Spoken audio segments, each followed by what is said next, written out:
Read a second time, and I call the honourable member for Dobell. Thank you, Mr Deputy Speaker, and I rise to support the Australian Securities and Investments Commission Amendment Corporations and Markets Advisory Committee Abolition Bill of 2014, which delivers on this government's commitment of a leaner and more efficient government. This bill amends the Australian Securities and Investments Commission (ASIC) Act of 2001 to cease operation of the Corporations and Markets Advisory Committee, otherwise known as CAMIC, and its legal committees. As a member of the coalition government, I support lean government. One of the key commitments of this government is to reduce the size of government and ensure that government services are as efficient and relevant as possible. The CAMAC was established in 1989 to provide independent advice to the Australian government on matters relating to the amendment, administration and reform of the corporations legislation, matters relating to companies or a segment of the financial products and service industry, and proposals to improve the efficiency of financial markets. CAMAC is a statutory body corporate comprising of part-time members appointed in a personal capacity on the basis of their knowledge and experience in business, financial markets, law, economics and accounting. CAMAC was established to advise the government in relation to reform of the corporations legislation, following the efforts to bring about a national framework for corporations and security regulation throughout the 1980s. At the time, the effort required to progress the harmonisation of state and territory regulation into a single national law saw little time for extensive consideration of how these laws should be reformed more broadly to promote economic development. The formalisation of CAMAC provided the Commonwealth with an independent group to advise on how this unified law, or the manner in which it was currently administered, could be improved. The work of CAMAC has expanded from advising on corporate and financial market matters into areas of financial services and products, as the Commonwealth has legislated on these issues through the Corporations Act. Australian businesses have developed strong industry representation and no longer require a taxpayer-funded committee to put forward their views. The government acknowledges the contribution of CAMAC has made to the development of corporate and financial services law reform over the last 25 years. In consideration of the evolution of the business community over the last 25 years, the CAMAC is now deemed obsolete. It has become an additional layer of taxpayer-funded bureaucracy which is no longer required.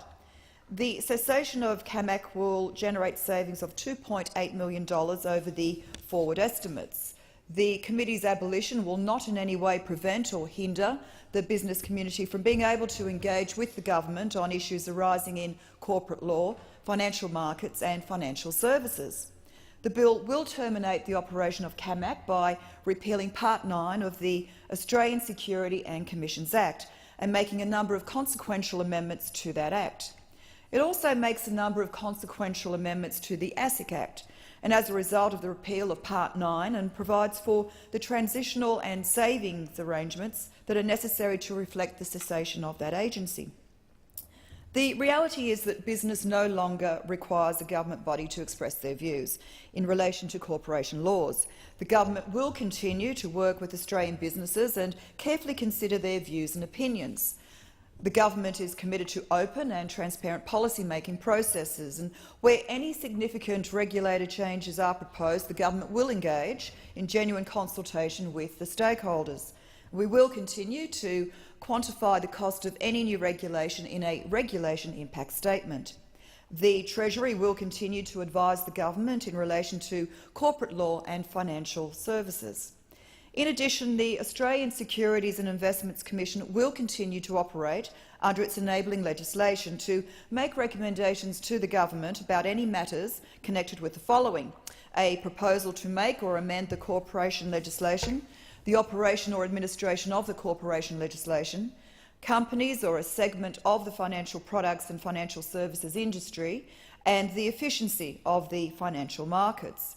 Moreover, the government retains the ability to refer matters regarding the corporate regulatory framework to other government research and advisory bodies, such as the Productivity Commission and the Australian Law Reform Commission. The Productivity Commission has previously completed reviews on the regulatory burden on business in relation to directors' duties and liabilities in 2006 and executive remuneration in 2010.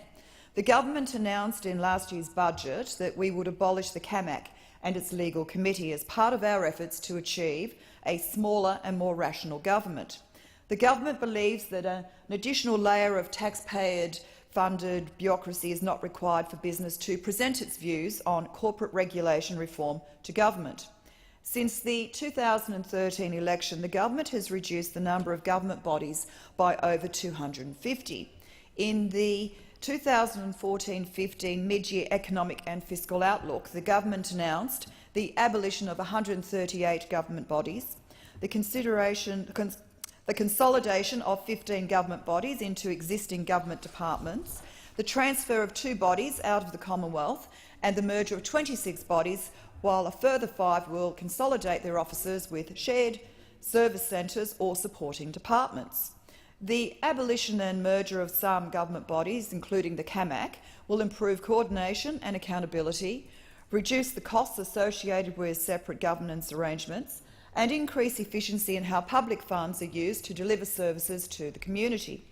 The need for smaller and more efficient government is essential if we are to contribute to repairing the budget and ensuring the ongoing sustainability of government operations. Former President of the United States, Ronald Reagan, once said, "Government's view of the economy could be summed up in a few short phrases. If it moves, tax it. If it keeps moving, regulate it. And if it stops moving, subsidise it." Well, members opposite adopted this approach and believed that government had an answer to every question. And this is why Labor introduced more than 21,000 additional regulations that stifled investment and job creation. Well, so much for Labor's one regulation in and one regulation out policy. This government wants to get out of the way of business, reduce needless bureaucracy and allow the economy to grow. This is why we're getting on with doing what we said we would do, cutting $1 billion in red and green tape each year.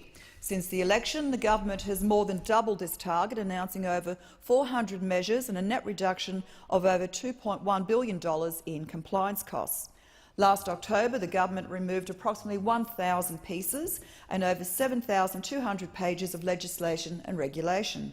This was in addition to our first repeal day, where over 10,000 pieces and 50,000 pages of legislation and regulation and over $700 million of compliance costs were scrapped. Members opposite were quick to downplay our achievement as they failed to understand the importance of having a sustainable and efficient government. Unnecessary regulation hurts productivity, deters investment in innovation and costs jobs. Australia has the inevitable status of being ranked 124th out of 148 countries for burden of government regulation in the World Economic Forum Global Competitive Index. Alarmingly, the Productivity Commission has estimated that regulation compliance costs could amount to as much as 4% of Australia's GDP. And despite members opposite dismissing these concerns, this government will continue to designate 2 parliamentary sitting days each year as repeal days to eliminate costly and unnecessary legislation and regulation. And not only will this result in more efficient government and productive business, it will improve our nation's competitiveness, helping to create more jobs while lowering household costs. Our deregulation agenda has been welcomed by Australia's small business community. And last month I was fortunate to welcome our Minister for Small Business, the Honourable Bruce Bilson and Peter Dobell, to meet with stakeholders from our small business community. And Minister Bilson is a refreshing change for local small business operators who know they finally have a minister who understands the challenges of running a small business. And the minister heard firsthand from small business operators on how this government is strengthening the environment in which they operate. And we know that the cost of compliance is a major barrier to growth. The average Australian business deals with 8 regulators in a given year. Businesses spend close to 4% of their total annual expenditure on complying with regulatory requirements and spend approximately 19 hours a week on compliance-related activities. And this impacts on a business's capacity to grow and drive job creation. The former Labor government left 200,000 more Australians unemployed because they didn't understand how business works. Their 21,000 new regulations put a handbrake on the Australian economy. The gross debt, which was projected to rise to $667 billion, dried the well of capital and finance that was available to businesses looking to grow and expand. In contrast, this government has removed $2 billion of red tape and compliance costs and has commenced the difficult budget repair job. Now, every Australian understands the budget is under pressure, and we were elected to fix Labor's debt and deficit disaster and return the budget to surplus, and we will succeed. Measures proposed by this bill promote lean government and remove government interference from the daily operations of business. Measures such as this assist in growing the Australian economy. A stronger economy means a stronger budget, and we have seen the opposition treat our deregulation agenda with contempt. Furthermore, members opposite appear to take pleasure in deliberately getting in the way of the budget repair job. The Labor Party continues to block $30 billion of vital budget savings, even opposing savings it once promised when in government.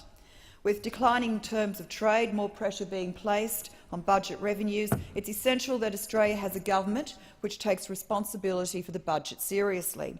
And let's not forget that Labor managed to turn nearly $50 billion in the bank into projected net debt well over $200 billion. This was the fastest deterioration in debt in dollar terms and as a share of GDP in modern Australian history. This is why our government has methodically examined the role of government in the business community. And we've looked at all workings of government, and with bills such as this, we're ensuring that government is as rational and cost-effective as possible. Lean government will lead us towards a sustainable future. The government's reform strategy clearly establishes criteria to introduce new regulation. And it's important that we ask ourselves what is the purpose, cost and impact on productivity of proposed initiatives before regulating.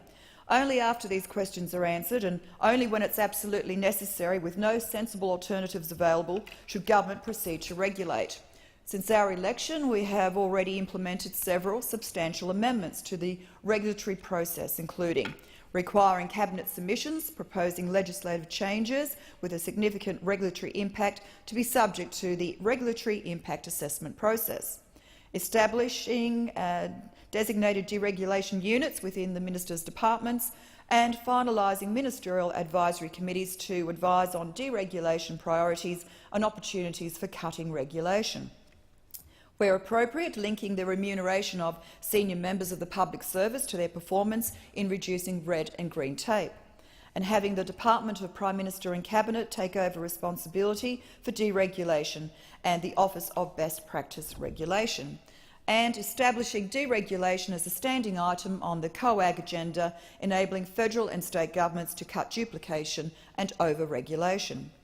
Unlike the former government, we will ensure rigorous and mandatory post-implementation reviews to determine how effective new regulations have been.